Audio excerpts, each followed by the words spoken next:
Viewers, आप सबका हमारे चैनल में स्वागत है। आज मैं लाया हूँ काबुली चने से बनने वाले छोला कटलेट। तो चलिए देखते हैं रेसिपी।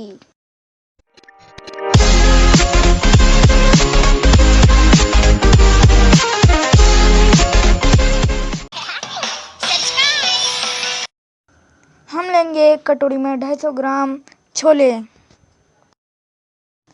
2 प्याज जिसे मैंने रफली चॉप किया है।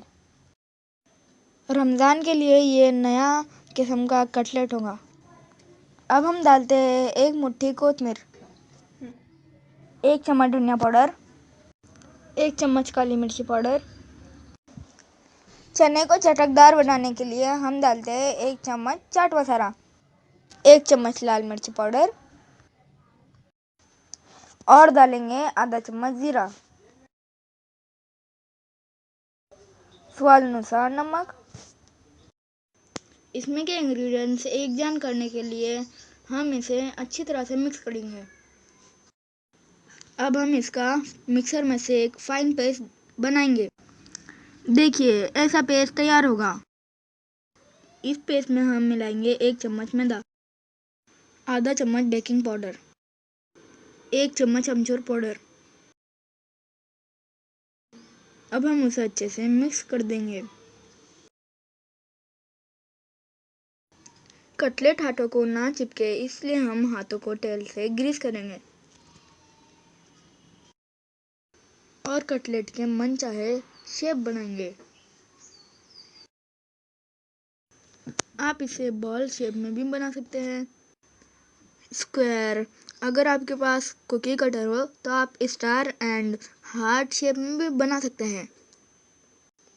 मैंने यहाँ चपटे शेप में शामी की तरह बनाया हूँ।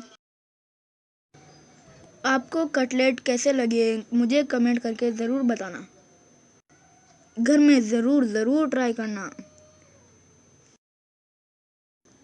देखिए कितने अच्छे बन गए हैं मेरे सारे कटलेट। अब आया है मेरा फेवरेट सेगमेंट, तलने का। मुझे कोई भी चीज़ तलना, फ्राई करना बहुत अच्छा लगता है। अपने उंगलियों को बचाते हुए इसे गरम तेल में डालेंगे, वरना छोलियों की कटलेट बनने की जगह उंगलियों के फ्रेंच फ्राइज बन जाएंगे। तू है मेरा कटलेट, भर दे मेरी प्लेट, जब खाऊंगा तुझे भर जाएगा मेरा पेट। टन टन। मेरे वीडियोस को लाइक एंड शेयर करें और मेरे चैनल को सब्सक्राइब करें। मेरे कटलेट ब्राउन हो चुके हैं, देखिए कितने खूबसूरत लग रहे हैं। इसे टमाटो के सॉस के साथ सर्व करें। तैयार है हमारे टेस्टी छोले कटलेट। मिलते हैं अगली वीडियो में, जब तक के लिए अल्लाह हाफिज़।